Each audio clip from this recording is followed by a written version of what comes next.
It's the start of a new month and you know what that means. New tier shifts and usage sets for Gen 9 competitive singles.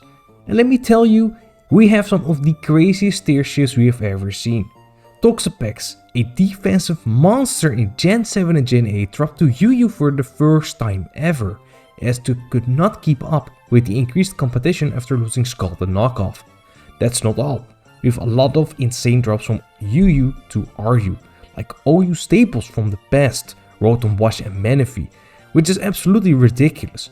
There's a lot more to talk about, so let's discuss these new tier shifts and usage sets for Gen 9 competitive singles. So we got everything open right now. We got the rises, we got the usage sets, we got Showdown open as well. We're gonna start off with the rises from to the OU tier, because we have several. Let me just zoom it in a little bit. So we're gonna go over these three rises: Barraskewda, Alomomola and Iron Threads.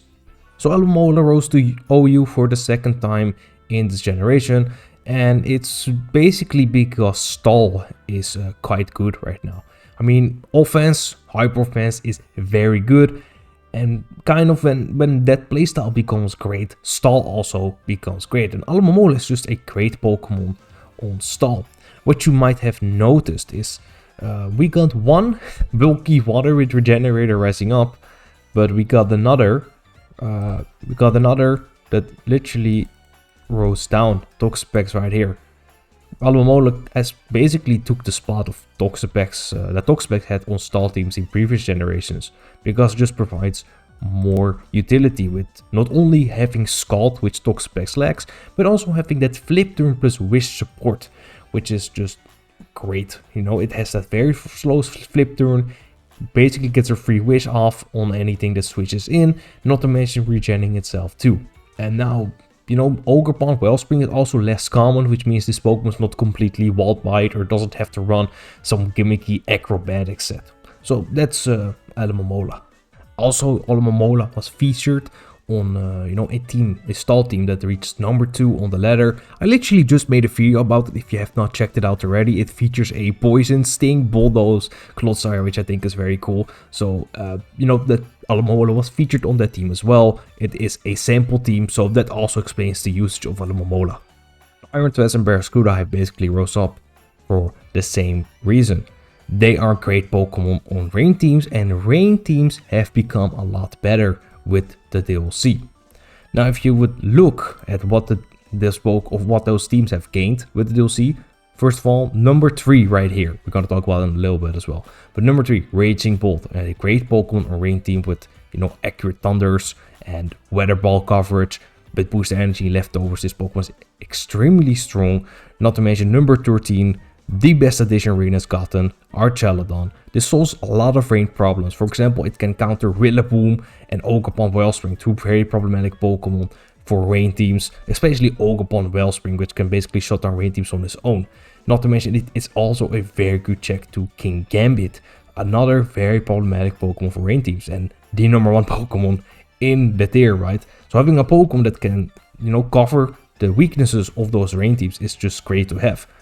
Yeah, and Barraskewda is a staple on rain teams for, obvious reasons, Swift Swim and strong water moves. You might ask why Barraskewda, not Basculegion. Barraskewda's speed tier is just on another level, that's first of all, and we have a lot of fast Pokemon in the tier, right? So being able to outspeed those with Swift and reliably is one quality Barraskewda has over Basculegion, as Basculegion cannot outspeed all of the Pokemon.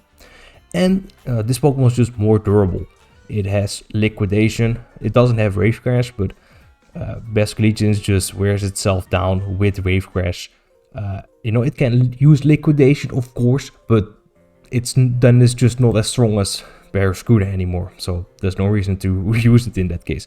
Now, Iron Threads is great on rain teams. It's not only, does it eliminate its fire weakness, but it also provides a lot of utility that Great Tusk, can do, but not as good. It's a faster Rapid Spinner, and rain teams struggle a lot with hazards. So having a Rapid Spinner that's very fast, doesn't really get walled by Golden Go as much, or threatened, is great to have. Not to mention, it has Stealth Rock of its own, and it has Volt Switch, which allows to just get in those threats like Barraskewda and Archelodon. I mean, rain teams really like to keep up the offense momentum, and Arctret is a great Pokemon to do so. It's basically a staple on rain teams. What I also want to note with threats is, you know, it was the #1 Pokemon in the UU tier by far, so that changes a lot for the UU tier.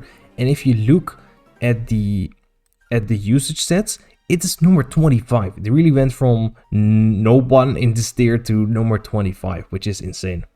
Then we look at our drops. We got Iron Crown, or Iron Clown, I should say, Petrant, and Toxapex, which is insane. I don't think a lot of people are surprised about Iron Clown, you know, dropping to the UE tier. We still have no sprite right here, so you're just gonna have to use your imagination for that. You know, as a sweeper, it's just not as reliable. It takes quite some turns to set up. Focus Blast, it's its only coverage option, or best coverage option, and it's never great to be reliant on that.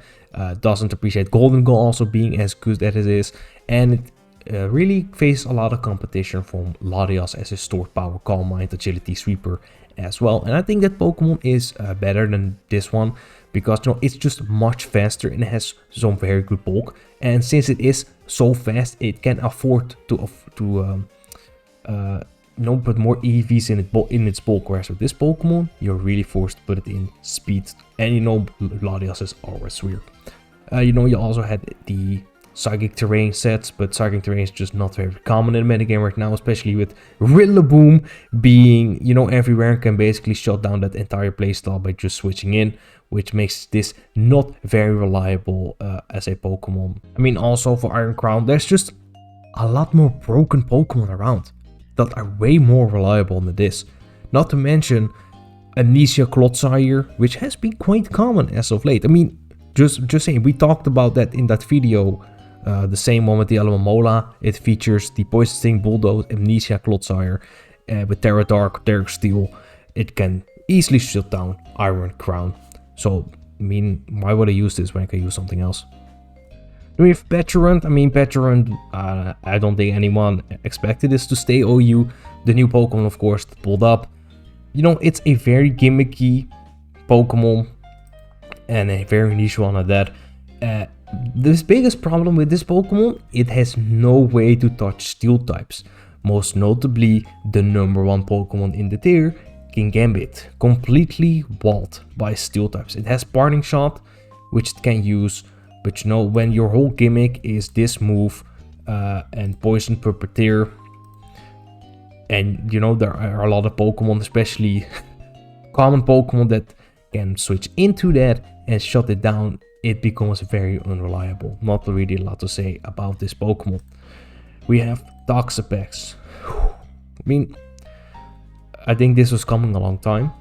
As a bulky water type, it faces quite some competition right now from especially Alomomola. This Pokemon lost Scald and Knockoff, which were two of the biggest tools it had back in Gen 7 and Gen 8 to actually pressure some Pokemon that switched into it. I mean, nothing really wanted to switch into Toxapex. You really couldn't, because you either risk getting burnt or your item knocked off, neither of which is great. Now we have a lot more Pokemon that can switch into this because it's not a threat. Kingambit uses this for setup fodder, Golden Go uses this for setup fodder. I mean, stuff like Slogan Galar easily switch into this, set up a future site, switch out to Chilly Reception, makes this easy fodder. Not to mention also even Gliscor, some variants can take a Surf and just hit it back with Earthquake and threaten it that way. So this Pokemon, it just lost a lot of the tools that made it actually great. And Alomomola, I would say, is just a better defensive water type with Regenerator than Toxapex is at the moment, which is, you know, somewhat relieving, because I hated this Pokemon in Gen 8 and Gen 7, so I think I'm happy about this. Also want to take a look at the other changes that happened, right? Well, first of all, hey, shout out to Rakion actually rising up to the RE tier. You know, it should never have been PU. Anyway, look at this. UU to RU. Breloom, Gengar, Hippowdon, Hydreigon, Cleaver, Manaphy, huh? Uber in Gen 4. Hello. Moltres to RU as well. I mean, what is it? A Rotom Wash, Salamence to RU, even Slowking, and it still has chilly reception, right? Swampert as well, Tentacool, Thundurus, Therian, Venusaur. Nah, I mean, Venusaur is not really good outside the sun. Volcanion though, and Zapdos, Galar. These were all like OU back in the day. Dropping to RU is insane, right? Also, look at this. Lilligant Hisuian to NU. You know, this book was so hyped before it was released, you know, because of Victory Dance, Hustle, all that, and it's now NU, which is insane. PU, Hoopa confined in PU, something does not make sense there. Tornadus in PU, Toadscrew in PU, nah, they really did my boy like that though. I have to talk about the usage set as well. What really changed here? Raging Bolt at number 3. Also, Iron Valiant came back from not being top 10 for 1 month to now number 5, where it's always been at, somewhere around here. Raging Bolt number 3. I mean, this Pokemon is extremely good and it's super versatile. It fits on every team. Rain teams, sun teams, hyper offensive teams, whatever you wanted. It's very good on these offensively oriented teams. You know, it's strong, it's bulky, basically unresisted stab, right? Except for like Pokemon like Excadrill, for example. You know, super strong priority move, Calm Mind, Taunt, you name it. It's strong, bulky. Nothing really to say here. Kyurem almost making its way into top 10, nothing surprising there. Landorus T at number 19. Somebody ought to explain to me why people are using Landorus T. I'm probably missing something, but why would I use this when I have Gliscor in the tier? Iron Boulder being number 22 when it was top 4 last shifts. Big ouch to this. I think people have realized that you know, it's very weak to priority moves, and you basically need the Sword Stance to set up to you know, set up to actually get something done. And even then, there are quite some Pokemon that can tank a hit and KO it back. Samazenta number 23. Not really surprising when you look at what is up top. A lot of the Pokemon right here can easily beat it, like Golden Coal, Iron Valiant, Volcarona, Slowking, Galar, Gliscor. I mean, they not necessarily beat it, but 1v1 every time. But they are a very big nuisance to Samazenta. And you look at this. Deoxys Speed number 32. Big fall down, but it was almost top 10. And now it's fallen down tremendously. I mean, remember people wanted to ban this Pokemon? That's kind of crazy when you look at it. Primarina also staying OU. Hey, shout out Primarina. These two, you know, with Sun being as good as it is, did not expect this to be 39. And especially Superior number 40 is a big surprise to me. These are great Pokemon. I don't know why people are not using them as much. You know, it's an ever-changing metagame. I guess that's kind of it.